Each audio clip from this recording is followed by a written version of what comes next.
এসেছি বাড়িতে আমি কিছু না বলে। টিক টিক টিক টিক ঘড়ির সাথে সাথে তাল মিলিয়ে এই তো এলে, তবে কেন এখনই যাবে চলে? ও বলো কি বলার আছে, এসেছি তোমার কাছে।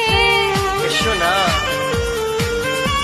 আরে বলো কি বলার আছে, এসেছি তোমার কাছে। বোঝো না কেন যে যায় সময় চলে, এসেছি বাড়িতে আমি কিছু না বলে।